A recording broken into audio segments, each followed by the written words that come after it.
You recording? Alright. This is part 2 of reacting. So yet, when I to noticed her my mom's story. seat was empty again, I blinked back tears and picked up my guitar anyway, pretending it didn't shatter me. When I got home, she was slumped in her work uniform, eyes red from exhaustion. This Sorry, time I I'm gonna do 3 videos because every video is like a minute long.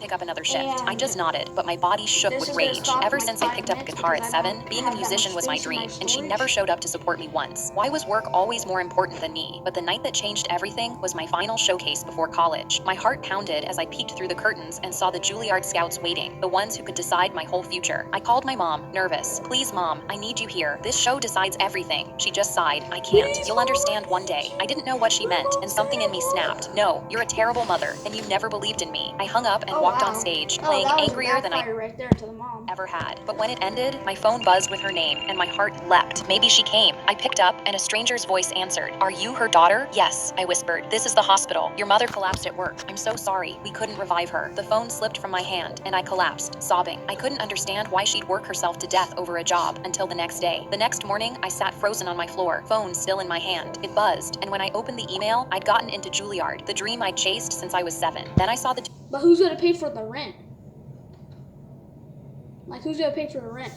That's what I'm trying to figure tuition, out. and my chest caved in. It was thousands more than I could ever afford. I'd lost my mom and my dream in one breath. I crawled into her room and collapsed on her bed, wishing she'd believed in me just once. That's when I saw the envelope on her nightstand, my name on the front. Beneath it, open when you get accepted. My hands shook as I tore it open. Cash spilled out, every dollar from every shift she ever worked, enough for all 4 years. Then I found her note. During my morning shift as a police officer, my chief ran in and grabbed my shoulder. Someone stole one of our police cars. We need to find it. He showed me the CCTV from 4 hours ago of a man in a mask getting into the car. He wore gloves to leave no fingerprints and had even cloned the vehicle's fob to disable the alarm. I instantly checked the vehicle's tracker, but it had been turned off. I knew whoever we were dealing with was a genius. Me and the chief started blindly driving, looking for the car, thinking we'd never find it. But then at a stoplight, we saw a teenager with a candy bar wrestling a security guard. He'd clearly been shoplifting, so we slammed the car in park and ran. I tackled the teenager and cuffed him. But just as we were about to let him off with a warning because we had more important matters, he screamed, "It wasn't me. I didn't steal your police car last night." I paused for a second. Wait, how do you know about the stolen police car? His eyes suddenly went wide. I saw the guy who did it. But my chief went through his pockets and pulled out the exact mask we'd seen on the CCTV video. I got in his face. Where's the car? I'm not telling you. He spat at me. But then while walking him to the cruiser, I saw our stolen police vehicle parked right behind the store he'd been shoplifting at. A whole new level of stupid. I shoved him inside the same car he'd stolen.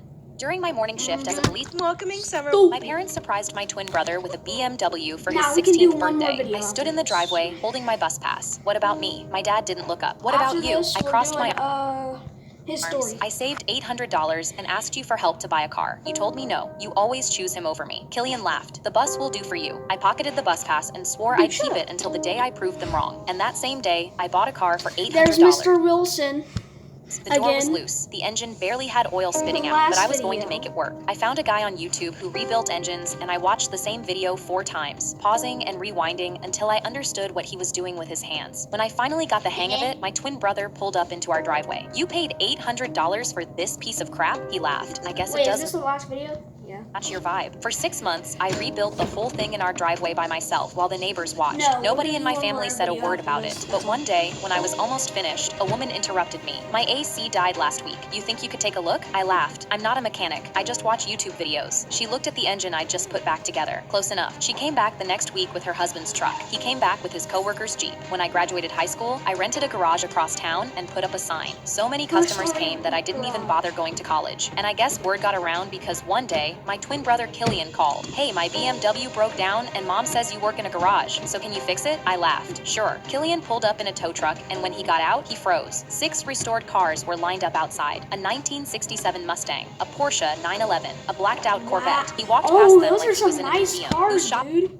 That's some actual. is this? Mine. He went quiet, and I popped the hood of his BMW, and it only took me 5 minutes to realize what was wrong. This is a quick fix, but when's the last time you did any maintenance on this? He shrugged. I don't know how to do that stuff, so can you fix it or what? I wiped my hands. Yeah, I can fix it, but I'm not going to. He stared at me. What do you mean? I smiled because it was the moment I'd been waiting for ever since I turned 16. I slid my old bus pass across the counter. The bus will do for you.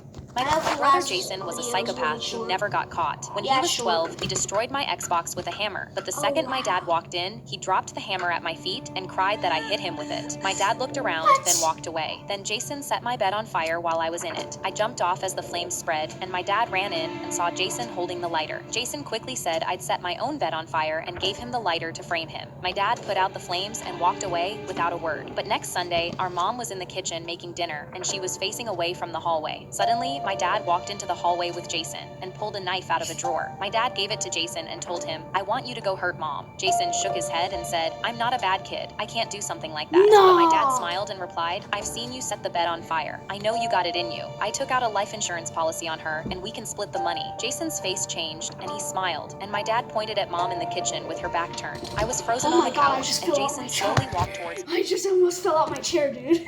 I shouted, "Mom, watch out," but then I saw my she chair had her didn't do this. noise-canceling headphones in and couldn't hear a thing. I jumped up to try physically stop Jason, but my dad immediately got in my way. I shouted, "Dad, what are you doing?" But he just smiled. I screamed louder, begging think mom they to hear could- me, but she just I think the mama actually went, like, did that. I think kept she, prepping dinner, agreed while with Jason her. was 5 feet behind her with the knife, his hands trembling with excitement. He could finally be himself around Dad. I tried to go around my dad to stop Jason, but Dad blocked me, and I saw something flashing red in his pocket, but I couldn't see what it was. Jason raised the knife, ready to swing. Suddenly, my dad turned around and got out of my way, and I instantly ran to my mom. I wasn't fast enough. Jason swung the knife at mom's back, and I expected blood, but then the knife collapsed in on itself. It was fake. Jason's smile dropped instantly, and my mom turned around. That's when I saw Dad standing there, recording Jason on his phone. He said, "Got you on tape trying to kill your mother, you psychopath." My mom grabbed Jason from behind and restrained him, while my dad called authorities. Psychopath! He told me they had been trying to get rid of Jason for years, and just needed evidence to get him transferred to a facility. So they set up this sting to capture proof he was a psychopath. Authorities took Jason away, and my dad hugged me and said, "I'm sorry, but there Oh, was I no thought other that way." said- I'm The F word for a second. You see, why are these stories so freaking pretty sure there was. My brother Jason. All right, I see you was guys rocking next the- time.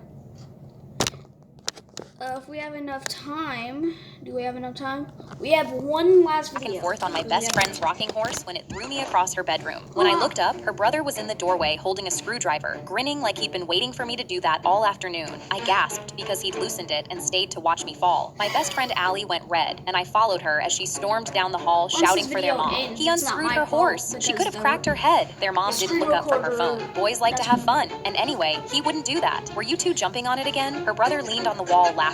It's a baby toy. She's just clumsy. Allie slid down the wall and cried into her knees. It's always like this. He does something and I get blamed. I'm sorry. I told her it wasn't her fault and called my mom. Can you come get me? Right now. 20 minutes later, my mom walked into their home unannounced in a full black suit, and their mom shot up. "Who are you?" My mom didn't answer. She found the wooden horse and picked it off the floor. "Your son took this apart so my daughter would fall." She turned it over. 6 screws in this base. He took out 4. Enough to drop her, almost enough to get away with it. She turned to their mom. "Your daughter cried on that floor, and you asked what she did. He didn't do this because he's a boy. He did it because you've never once told him no." She held her hand out to him. "Give it to me." He looked to his mom, but she stared at the carpet, so he set the screwdriver in her hand. She crouched to his level. "You're not clever, funny, sneaky, or anything else your friends tell you. You're just protected." She turned her back on him and knelt in front of my friend. "He does this a lot?" My friend nodded, and the tears came. "Always." My mom held her face in both hands. "I believe you." She screwed it back together. "Go on." We climbed on and rocked it as hard as we could, and it held. The favorite kid finally lost, and his mom couldn't say a word. He watched from the doorway, alone, as we rode the horse he'd rigged to drop me.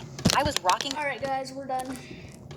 I'll make some his story videos in a minute.